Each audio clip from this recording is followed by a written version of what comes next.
اس کے بعد حضرت ابی ابن کعب رضی اللہ تعالیٰ عنہ کا قول ہے، یہ وہ ہے جن کو کہ حضور نے خود فرمایا کہ اقرأہم ابی ابن کعب، قرآن مجید کے سب سے بڑے قاری حضرت ابی ابن کعب ہے رضی اللہ تعالیٰ عنہ، اور ان کے بھی سینے پر آپ نے تھپکی دی تھی کہ ایک سوال کیا آپ نے کہ سب سے عظیم سورت کون سی ہے، اور جب انہوں نے صحیح جواب دے دیا سورہ فاتحہ، تو پھر یہ کہ اس پر حضور نے تھپکی دی کہ تمہیں اللہ تعالیٰ نے بہت صحیح مناسبت عطا کی ہے علم کے ساتھ۔ ان کی اور صحابہ میں سے بہت سے لوگوں کی رائے، یہاں تک کہ یہ کہا جا سکتا ہے کہ بقیہ اقوال جو ہے وہ شاذ کے درجے میں ہے، اور یہ گویا کہ اگر اجماع نہ کہا جائے تو بہت حد تک اتفاق کے درجے میں ہے کہ یہ 27ویں شب ہے، اور اس 27ویں شب کے ضمن میں حضرت عبداللہ ابن عباس سے ایک روایت کو پہلے آپ کو بتا چکا ہوں کہ 23ویں شب ہے، لیکن 27ویں شب کے ضمن میں جو مختلف روایات حضرت عبداللہ ابن عباس رضی اللہ تعالیٰ عنہما سے مروی ہیں، ان میں بھی کچھ لطیف نکات ہیں، وہ میں بعد میں بیان کروں گا۔ اس کے بعد ایک شاذ قول اور بھی ہے کہ یہ 29ویں شب ہے،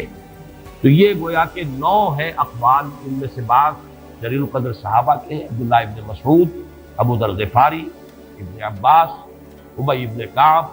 لیکن یہ ہے کہ سب سے زیادہ جو اتفاق اگر اجماع نہ کہا جائے تو 27ویں شب پر ہے۔ اس 27ویں شب کے بارے میں حضرت عبداللہ ابن عباس نے 3 نکتے بیان کیے۔ ایک نکتہ تو یہ ہے کہ یہ پوری سورہ مبارکہ جو ہے سورۃ القدر، اس میں 30 الفاظ ہیں، اور ان 30 الفاظ میں سے 27واں لفظ ہے ہی حتی مطلع الفجر، یہ 27واں ہے۔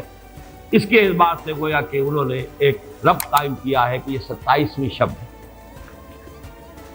ایک بات انہوں نے یہ کہی ہے کہ اللہ تعالیٰ کو وطر محبوب ہے، اللہ وطر و یحب الوطر، اللہ خود بھی اکیلا ہے اور وطر کو پسند کرتا ہے۔ پھر یہ کہ وطر جو ہے اب رمضان مبارک کے اندر اگر وہ وطر شمار کیے جائیں گے تو 14-15 وطر بن جائیں گے،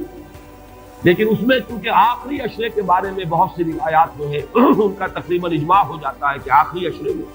تو آخری عشرے میں بھی 5 وطر آئیں گے، 21ویں، 23ویں، 25ویں، 27ویں، 29ویں، لیکن حضرت عبداللہ ابن عباس کہتے ہیں کہ 7 کا حصہ اللہ تعالیٰ کو بہت پسند ہے،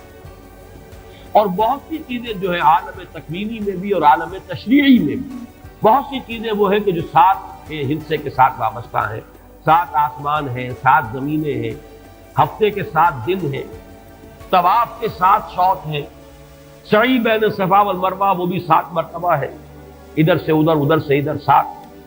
اسی طریقے سے سجدے کے اعضاء بھی 7 ہیں۔ تو اس سے انہوں نے پہلے وطر اور وطر کے بعد 7 کا حصہ، رمضان کے آخری عشرے کی وطر راتیں اور ان میں 7ویں رات یعنی 27ویں شب،